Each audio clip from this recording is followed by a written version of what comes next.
think Oregon Tilth has tried their hardest and done very well to stay committed to those small farms that built this organization. It's difficult because we need to serve a larger audience and we need to speak the language of large food processors and handlers, at the same time being able to come to the table with our small family farms that really started the whole movement. So that balance in living in today's world while remaining rooted in those values is really, I think, what makes us Tilth.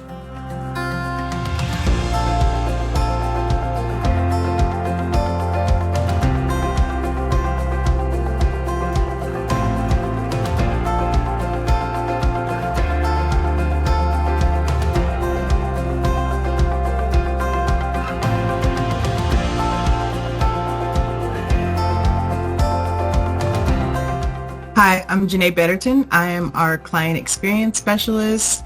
I've been in the organic industry for almost 17 years, and I've been with Tilth for 3 years. I'm Levi Fredrickson, and my role is Senior Applicant Experience Specialist at Oregon Tilth. I've been with the company Oregon Tilth almost 8 years now. In my current role as a client experience specialist, I can focus on the overall client experience instead of the regulatory aspect. I work closely with our certification teams to identify trends, gather feedback, and create improvements based on what we're hearing from the clients and implement those along the process.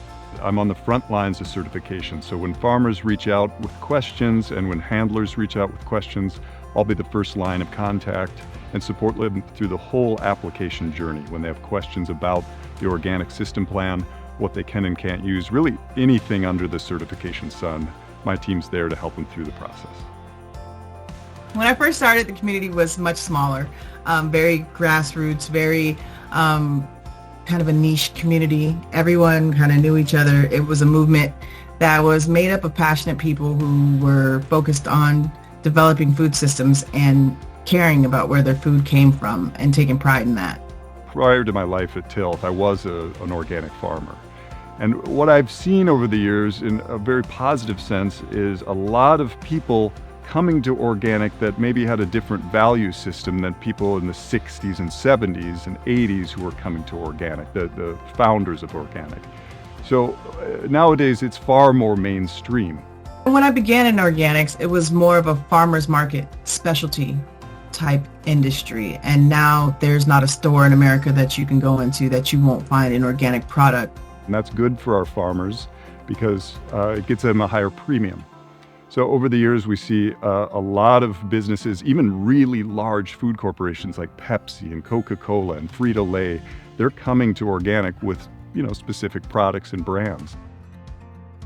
When someone calls Oregon Tilth and expresses an interest in becoming certified organic, right off the bat, my team works with them to ensure they actually need to be certified. And if there's an exemption or if they can avoid becoming certified but still fulfill their business goals, we'll happily help them do that. So we do not have a bias for getting people certified. I'm not working on commission, At Tilth, we take a very educational and supportive approach to certification. From the start, we try to make the expectations super clear.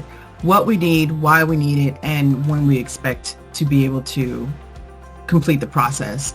We've created many how-to videos in the beginning of the process, takes you step by step through the OSP, takes you line by line, and it's very detailed. Every step of the way we'll work through the forms, help them assess the costs, and if it pencils out for their business, that's another big thing is some people come in maybe not sure if it will increase their bottom line. So we can help them assess what their markets are and if this will make sense in the end in terms of all the cost and paperwork that go into it.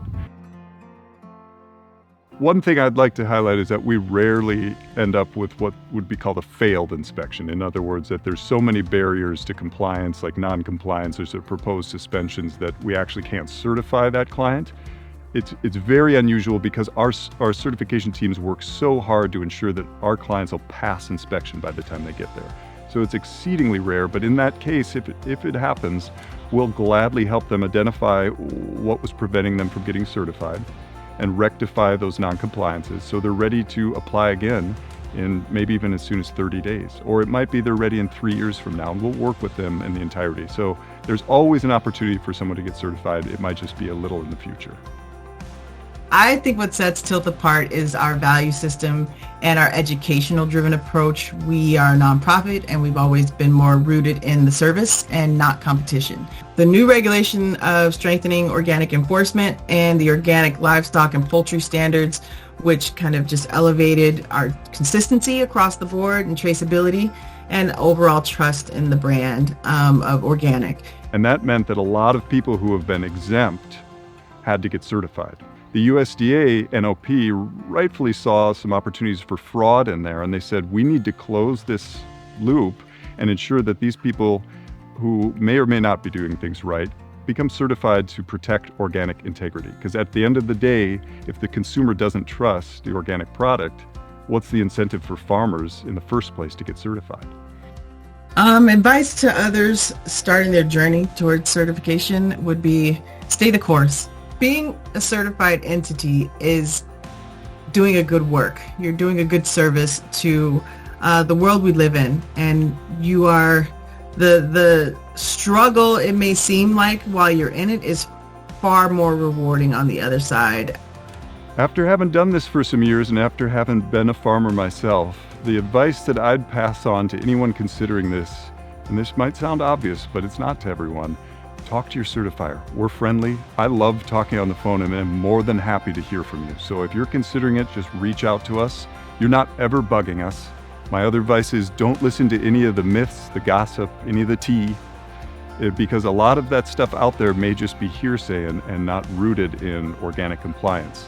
I've heard time and time again producers say, well, I thought this was a lot harder because my neighbor said it was just so arduous to go through the process. It's really not that bad. I mean, maybe that's easy for me to say, but this whole process can become very accessible. And a lot of our farmers and our food processors, once we walk through that application journey and they get to inspection, it's all downhill from there. So we're glad to help you through that whole process. And we hope that's your experience too.